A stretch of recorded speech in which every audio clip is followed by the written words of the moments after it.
할렐루야. 8월 9일 목요일 새벽 기도를 시작하겠습니다. 사도신경으로 우리의 신앙을 고백합니다. 나는 전능하신 아버지 하나님 천지의 창조주를 믿습니다. 나는 그의 유일하신 아들 우리 주 예수 그리스도를 믿습니다. 그는 성령으로 잉태되어 동정녀 마리아에게서 나시고 본디오 빌라도에게 고난을 받아 십자가에 못 박혀 죽으시고 장사된 지 사흘 만에 죽은 자 가운데서 다시 살아나셨으며 하늘에 오르시어 전능하신 아버지 하나님 우편에 앉아 계시다가 거기로부터 살아있는 자와 죽은 자를 심판하러 오십니다. 나는 성령을 믿으며 거룩한 공교회와 성도의 교제와 죄를 용서받는 것과 우리의 부활과 영생을 믿습니다. 아멘. 찬송가 322장 찬양하시겠습니다. 찬송가 322장입니다.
말씀은 구약 성경 열왕기하 21장 1절부터 9절까지 말씀입니다.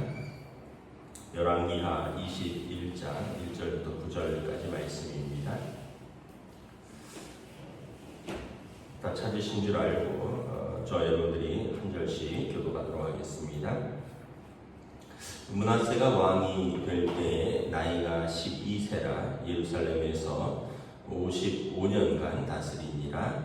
그의 어머니 이름은 헵시바더라. 므낫세가 여호와 보시기에 악을 행하여 여호와께서 이스라엘 자손 앞에서 쫓아내신 이방 사람의 가증한 일을 따라서 그의 아버지 히스기야가 헐어버린 산당들을 다시 세우며 이스라엘의 왕 아합의 행위를 따라 바알을 위하여 제단을 쌓으며 아세라 목상을 만들며 하늘의 일월 성신을 경배하여 섬기며 여호와께서 전에 이르시기를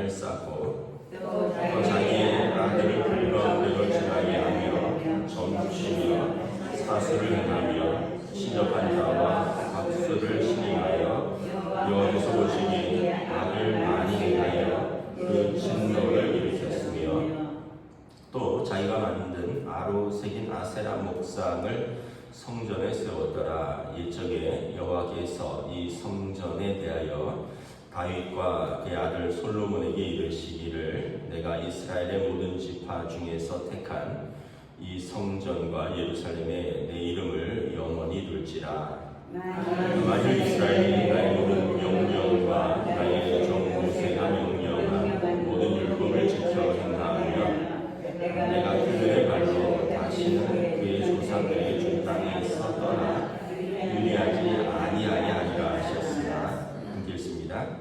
이 백성이 듣지 아니하였고 므낫세의 꾀임을 받고 악을 행한 것이 여호와께서 이스라엘 자손 앞에서 멸하신 여러 민족보다 더 심하였더라. 아멘. 할렐루야. 네, 오늘 또 우리 새날을 주셨습니다. 하나님께서 은혜와 평강으로 함께 해주시기를 축복합니다. 그리고 오늘 내일 우리 교회 유치아동부가 강화도에서 여름 성경학교가 시작됩니다. 오고 가는 길 그리고 또 모든 예배와 또 프로그램 속에서 하나님께서 은혜 주시고 아이들이 잘 쉬고 또 선생님들과 또 즐거운 시간 보낼 수 있도록 기도를 부탁드립니다. 이제 히스기야 왕이 죽고 므낫세가 왕이 되는데 므낫세가 왕이 될 때 나이가 12세라고 했습니다. 그런데 므낫세는 남유다에서 가장 악한 왕 중에 하나입니다. 히스기야 왕은 다윗 왕 이후로 가장 선하고 하나님을 경외하는 왕이었고요.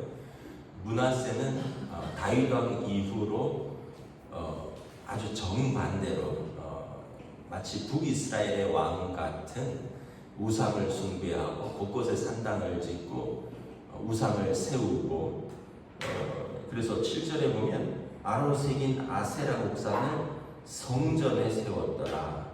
하나님을 예배하는 성전에 아세라 목상, 그러니까 이 메소포타미아의 풍요의 여신인데 나무로 깎아서 만드는 것입니다.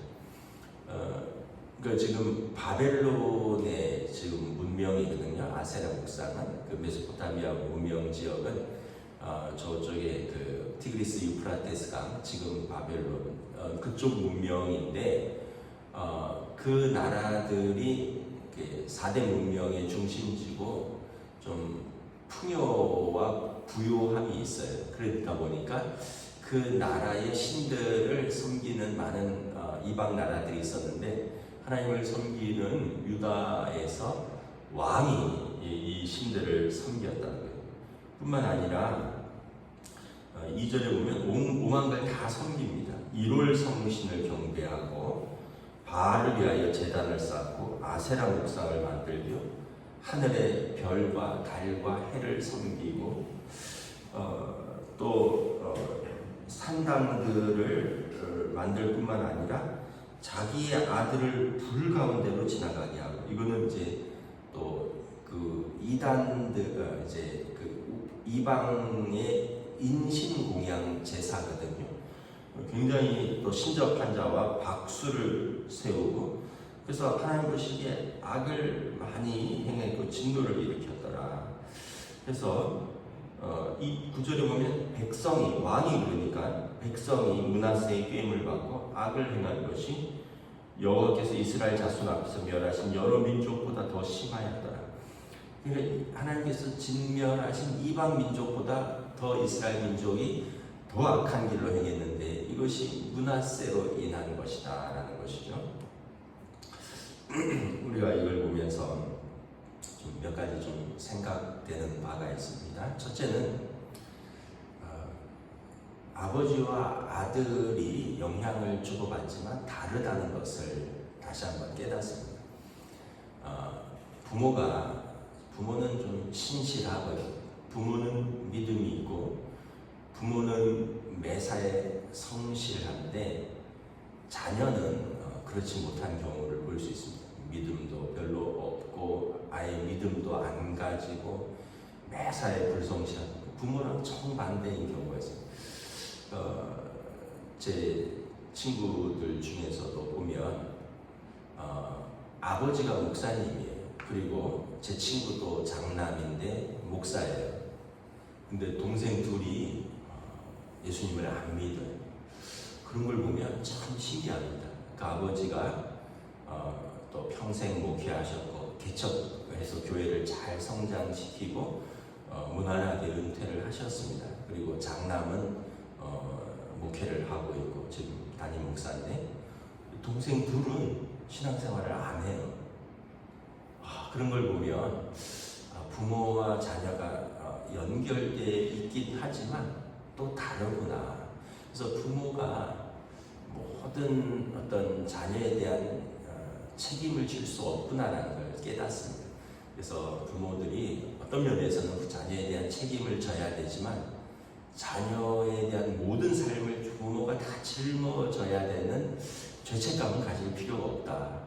왜냐하면 여러분 아까 말했듯이 히스기야 왕이 얼마나 선했습니까? 다윗 왕 이후에 그런 왕이 없었다 그랬는데 그 아들 므낫세는 세상에 이런 악한 왕이 없는 거죠. 아버지와 정반대고 주변에서도 보면 아까 제가 말씀드린 제 친구처럼 신앙도 또 이런 어떤 삶의 모습도 어떤 같은 형제지만 다를 수 있고 부모와 전혀 다른 모습을 보이기도 한다는 또 뭐 주변에도 많이 있습니다. 또 친구 중에 한 명은 부모님은 아주 성실하고 고위공직자고 또 뭐 어머니도 아주 전문직에 종사하고 그런데 제 친구는 어려서부터 그 부유한데도 도벽도 있고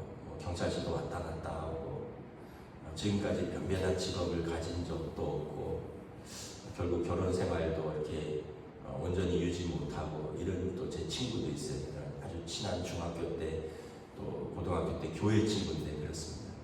그런 걸 보면 참 부모가 자녀를 다 책임질 수 없구나 하는 걸 한번 또 생각을 하고 이제 또 하나는 이제 어떤 걸 생각을 하냐면 므낫세가 왕이 될 때 나이가 12세였습니다. 히스기야 왕이 25세 왕이 돼서 29년간 통치를 하는데 마지막 15년은 중병에 걸려서 죽을 뻔하다가 하나님의 은혜로 살려주셨어요. 그러니까 이 아들은 언제 나냐 하면 중병에 걸려서 죽을 뻔하다가 살고 나서 하나님이 주신 아들입니다. 마지막 15년 사이에 생긴 아들입니다. 아버지가 죽고 아들이 왕이 될 때 12세였습니다. 그러다 보니까 이 아버지가 25세 왕이 됐는데 처음 15년간 이상은 아이가 생기지 않았다는 거예요.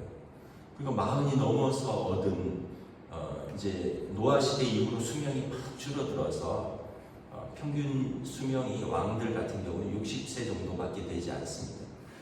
히스기야 왕도 25세 왕이 돼서 29년간 통치를 했으니까 뭐 54세에 죽은 거죠.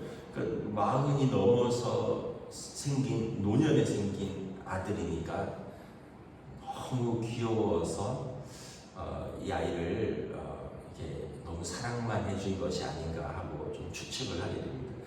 그러니까 12세니까 뭐 아버지가 죽을 때 우리 지금으로 말하면 초등학생이잖아요. 그러니까 얼마나 귀엽고 얼마나 귀했겠는가 그런 생각을 해봅니다. 영화 마지막 황제 푸이라는 영화에 보면 이제 중국의 마지막 황제죠. 그 일본에서 이제 세운 그 호소아비 왕인데 푸이가 아주 애기인데 이제 그 궁전에서 살면서 자기가 왕이라는 걸 보여주고 싶어요. 그러면은 어떻게 하냐 하면 이렇게 그릇 같은 거를 이렇게 가지고 있다가 냅다 던져서 깨버려요. 그러면 자기 대신 매맞는 신하가 있어요. 왕이 잘못하면 왕 대신 매맞는 환관이나 신하가 있는 거예요. 그게 이제 왕들의 삶이죠. 그러니까 어린 왕이, 그러니까 어린 왕자가 너무 귀했던 거예요. 그래서 성경에 보면 다윗 왕도 그렇게 자식 농사가 이렇게 잘 되지는 않았습니다. 첫째 암논은 여동생을 겁탈했고, 둘째 압살롬은 그래서 그 형을 죽였고, 자기 아버지를 배신해서 아버지를 죽이려고 했었고, 또 아도니아라는 셋째는 길르압인데 병으로 죽었고요. 넷째가 아도니아인데, 아도니아는 또 나중에 아버지 노년에 스스로 왕이 되려고 해서 제2차 왕자의 날을 일으켰다가 나중에 솔로몬에 의해서 죽임을 당하고, 그래서 이렇게 성경에 보면 압살롬, 아도니아, 암논 이런 사건 때 집안에 큰 일이 있는데 다윗이 아무 말도 하지 않습니다. 제일 큰 오빠가 이복 여동생을 겁탈했는데 아버지가 가만히 있어요. 그래서 이복 여동생의 오빠가, 둘째가 형을 죽였어요. 근데 아버지가 아무 말 안 해요. 그리고 아도니아도 마지막에 왕자의 난을 일으키는데 자기가 왕이 되었다고, 아버지가 노년. 근데 그때도 보면 아버지가 아도니아에 대해서 일절 아무 말도 한 적이 없었더라. 압살롬, 아도니아, 암논에 대해서 다윗 왕이 아들들에 대해서 아무 말을 하지 않았다는 거죠. 이유는, 이것도 추정입니다. 다윗 왕이 그렇게 좋은 왕인데도 불구하고 너무 고생해서 얻은 아들들이 자기 젊었을 때 첫째 부인을 빼앗기고 장인 사울에게 온 광야를 도망 다니면서 얻은 부인들, 그리고 고생해서 얻은 아들들입니다. 그러니까 막 쫓겨다닐 때, 가난할 때, 생명의 위협을 얻을 때, 그때 위로가 되었던 아들들, 그때 얻은 귀한 아들들, 그러다 보니까 너무 귀하게 생각해서 아무 말도 하지 않았다는 거죠. 그래서 아마 히스기야도 이러지 않았을까. 죽을 병이 걸렸다가 생겨서 그 이후에 얻은 귀한 아들, 너무 어린 아들, 그래서 금이 어기야 키우다가 이렇게 아들이 망가진 것이 아닌가. 뭐 두 가지가 다 포함되어 있지 않을까 생각을 합니다. 또 하나는, 이건 이제 우리 기독교의 인간론입니다. 성악설. 인간은 악하다. 본래 악하다. 인간은 본래 선한 것이 아니라 악하다라는 거예요. 그래서 하나님의 말씀으로 끊임없이 그를 훈련시키고, 또 부모와 선생님들의 또 교육으로 가르치지 않으면 인간은 악한 길로 갈 수밖에 없다. 그래서 그런 말이 있습니다. 천국 가는 길은 굉장히 어려운데 지옥 가는 길은 굉장히 쉽다. 뭐냐? 아무 말도 안 하고 지 하고 싶은 대로만 하면 지옥은 자정으로 간다. 이런 말이 있습니다. 천국 가는 길은 너무 어렵다는 거죠. 철로 요정해 보세요. 인내도 해야 되고, 절제도 해야 되고, 시련도 겪어야 되고, 뭐 이 첩첩산중이에요. 7층 산을 올라가야 돼요. 천국 가는 길은. 근데 지옥 가는 길은 아주 쉽습니다. 그냥 지 하고 싶은 대로 하고, 아무 말도 안 하고 본능대로 그대로 살다 보면 그대로 지옥 간다. 이게 이제 성악설이고, 이게 기독교의 인간론입니다.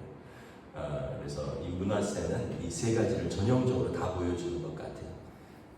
그냥 아버지의 귀한 아들로 아무런 어떤 간섭도 없이 사랑으로만 자랐고, 또 하나는 그 자체가 본질상 그는 악하고, 또 인간의 모든 악함과 그런 이런 것들을 타고난 그런 아들, 그리고 이제 무엇보다 하나님께서 이를 통해서 진노하시고 징계하시는데 사용되는 것입니다. 그래서 성경에 보면 하나님께서 은혜를 베풀 자에게 은혜 베풀고, 하나님께서 진노하실 자에게 진노하신다. 하나님께서 긍휼히 여길 자를 긍휼히 여기시고, 하나님께서 강팍해 할 자를 강팍해 하신다. 이런 말씀이 있습니다. 그것도 그의 삶이라는 거예요. 바로 왕이 그렇죠. 그는 하나님께서 강팍해 하셔서, 하나님이 그를 강팍해 하셔서 그로 하여금 그 이스라엘 백성을 10번의 진노 가운데 재앙 가운데 보내지 않음으로써 이스라엘 백성들이 더욱더 그 땅에서 나가고 싶은 열망을 불러일으키는 하나님의 강팍한 그 막대기로 사용되고, 그리고 그는 하나님이 꺾어버리시는 존재입니다. 우리는 항상 하나님께서 우리를 긍휼히 여기시는 자로 쓰임받고 하나님께서 은혜를 베푸시는 자로 쓰임받기를 주님의 이름으로 축복합니다.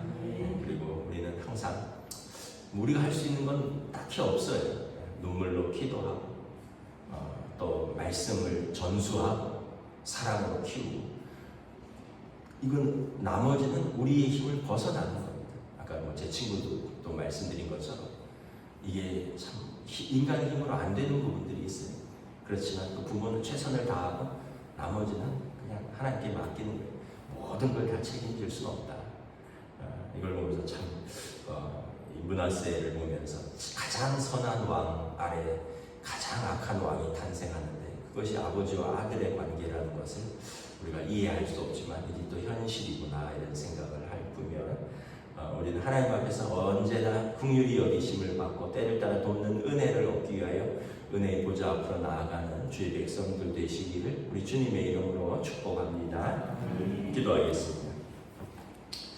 하나님 은혜를 감사합니다. 오늘 므낫세 왕이 12세의 왕이 됐는데 무려 55년을 통치하는데 전무후무한 악한 왕이라 성경은 기록하고 있습니다. 성전에 우상을 세우고 바알과 아세라와 하늘의 이롤 성신들을 섬기며 자기 아들을 불에 던지기도 하는 하나님께서 멸망시킨 이방 민족보다 더 악한 그 길을 따라가고 백성들을 우상 숭배의 길로 인도한 하나님께서 가장 싫어하고 미워하시는 것을 도맡아 악한 왕인 것을 성경은 기록하고 있습니다. 참으로 우리가 인간의 역사는 알 수 없으며 오직 그냥 우리는 겸손히 하나님 앞에서 하나님의 은혜와 긍휼을 바라보며 살 뿐이라는 것을 다시 한번 고백합니다. 하나님, 우리의 삶을 은혜의 도구로 사용하여 주시옵시고 우리의 삶을 하나님 은혜와 긍휼로 덮어 주시옵소서. 그리하여 우리가 하나님 앞에 섰을 때 부족함도 있고 연약함도 있지만 죄도 있지만 예수 그리스도로 말미암아 은혜로 하나님 앞에 서는 하나님의 백성, 또 믿음으로 사는 저희들 삶으로 인도하여 주시옵소서. 성령님께서 오늘 하루도 우리와 함께 하시고 인도하여 주실 것을 믿사오며 우리 주 예수 그리스도 이름으로 기도드리옵나이다. 아멘. 하늘에 계신 우리 아버지의 이름을 거룩하게 하시며 아버지의 나라가 오게 하시며 아버지의 뜻이 하늘에서와 같이 땅에서도 이루어지게 하소서. 오늘 우리에게 용할 양식을 주시고 우리가 우리에게 잘못한 사람을 용서하여 준 것 같이 우리 죄를 용서하여 주시고 우리를 시험에 빠지지 않게 하시고 악에서 구하소서. 나라와 권능과 영광이 영원히 아버지의 것입니다. 아멘.